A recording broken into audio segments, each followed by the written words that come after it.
Bolsonaro e a honestidade dele. Honesto. A questão dele com o ex-cunhado. Muito problema, porque ele nunca devolveu o dinheiro certo que tinha que ser devolvido, entendeu? Tinha que devolver 6 mil, ele devolvia 2 mil, 3 mil, foi um tempão assim, até que o Jair... Ou seja, roubava do ladrão.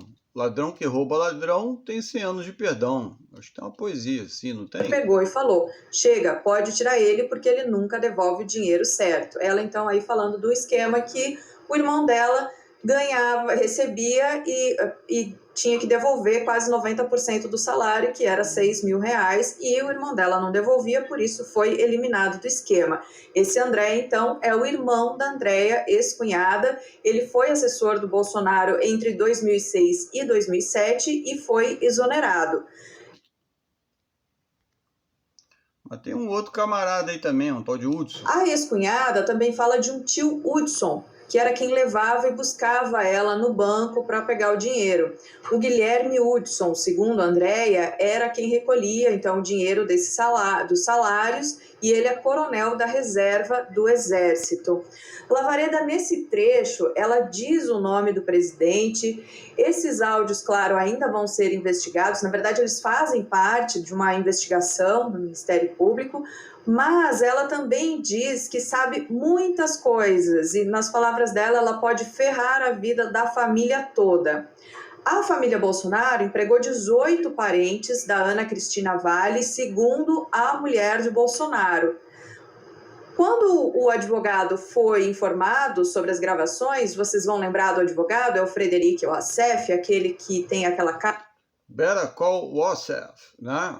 Dá um spin-off legal aí, hein? Onde o Queiroz estava, ele representa o presidente e ele negou qualquer ilegalidade. Ele disse que existe aí uma antecipação da campanha de 2022. Professor, pode ser isso mesmo?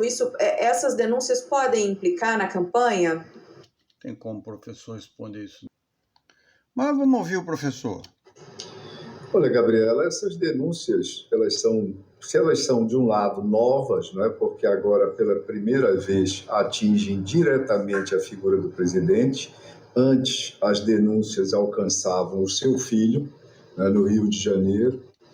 Elas têm efeitos não legais do ponto de vista do mandato do presidente. É importante que nos acompanhe entender isso. Como são fatos que ocorreram antes do início do mandato, a legislação, entre aspas, preserva o mandato do presidente, que não pode ser afastado por qualquer crime cometido antes do período em que tomou posse no início de 2019. Entendeu a jogada? O negócio é cometer os crimes antes e não durante. Mas e a compra de vacina?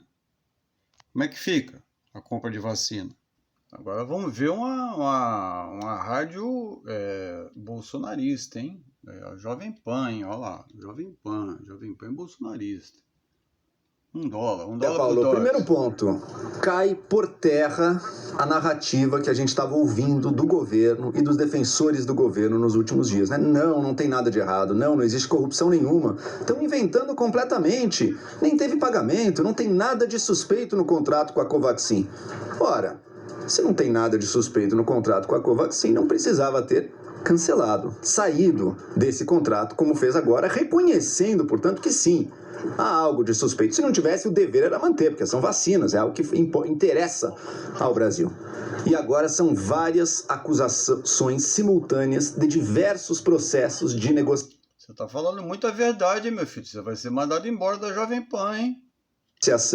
De vacina pelo governo brasileiro. Uma coisa é verdade, uma coisa que o Zé Maria ressaltou, a Bruna também lembrou, poucos desses tocam diretamente o presidente. O presidente não é responsável por esse funcionário Roberto Dias. Passou o paninho. Sabe, tinha hora de passar o paninho. Corrupção na negociação e compra de vacinas anti-Covid-19. De acordo com o jornal Folha de São Paulo, o diretor do Departamento de Logística do Ministério da Saúde, Roberto Ferreira Dias, pediu $1 de propina por dose do imunizante de um representante da empresa Davat Medical Supply. Na ocasião, a empresa tentava negociar a venda de 400 milhões de vacinas AstraZeneca ao governo federal. O representante da Davatt no Brasil, o empresário Luiz Paulo Dominguete Pereira, garantiu que o acordo proposto em fevereiro foi rejeitado pela companhia. As novas denúncias lançam ainda mais pressão sobre o governo de Jair Bolsonaro e sua gestão da pandemia. Logo após a publicação das denúncias, o Ministério da Saúde informou em nota que o diretor de logística, supostamente implicado na tentativa de suborno, vai ser destituído do cargo nesta quarta-feira. Mas não tem o benefício da dúvida, não? Todo mundo tem o benefício da dúvida, ou esse aí não tem, não? Comunicado citado pelo portal G1, o laboratório anglo-sueco AstraZeneca negou a utilização de intermediários para negociar com governos.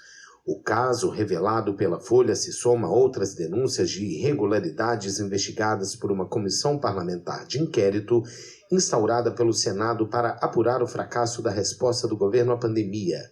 O senador Omar Aziz, presidente da CPI, informou que se trata de uma denúncia forte e que vai convocar Dominguete para depor.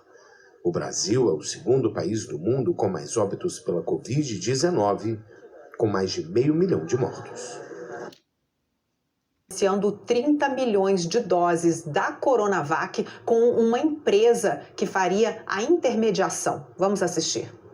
Nós estamos aqui reunidos no Ministério da Saúde, recebendo uma comitiva liderada pelo John, uma comitiva que veio tratar da possibilidade de nós comprarmos Fala, John. 30 milhões de doses numa compra direta com o governo chinês. E já abre também uma nova possibilidade de termos mais doses e mais laboratórios que vamos tratar.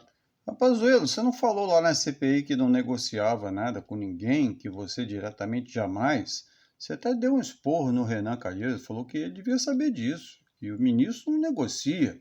Quem negocia é quem está abaixo do ministro. Na semana que vem, mas saímos daqui hoje já com memorando de entendimento assinado. Memorando já tem entendimento assinado. Compromisso do Ministério de celebrar no mais curto prazo um contrato para podermos receber essas 30 milhões de doses no mais curto prazo possível. 30 milhões de doses?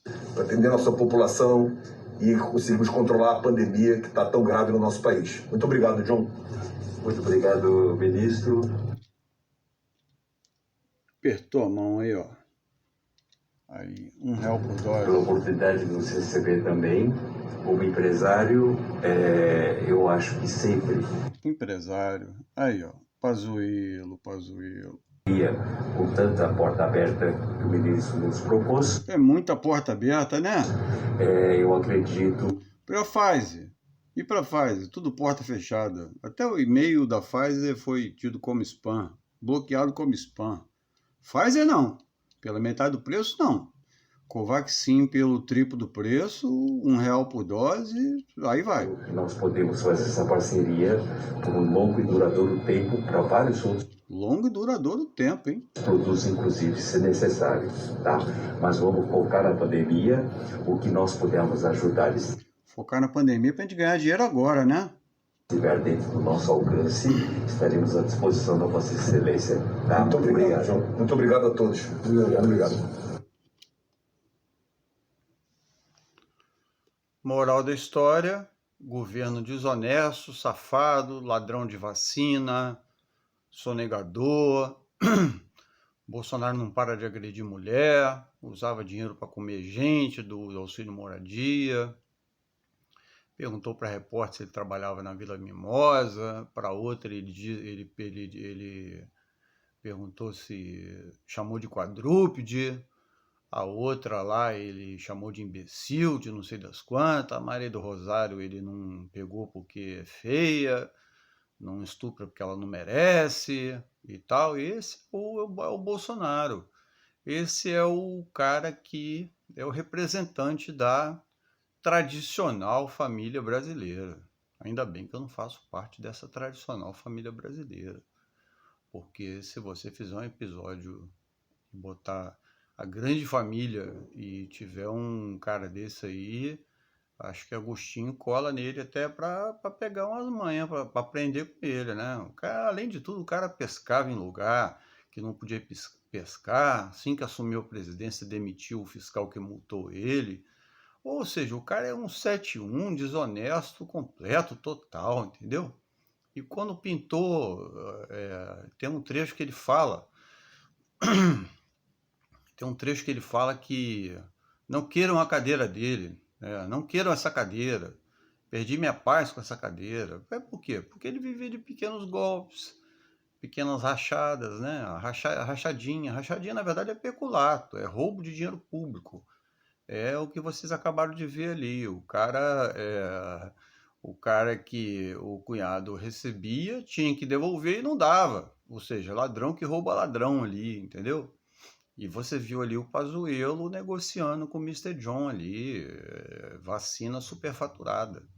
É um governo inteiro de desonesto, de gente safada, de pilantra, sabe? Os filhos enrolados, o Flávio com casa que não tem condição de pagar, conseguindo empréstimo que ninguém consegue por causa da renda familiar.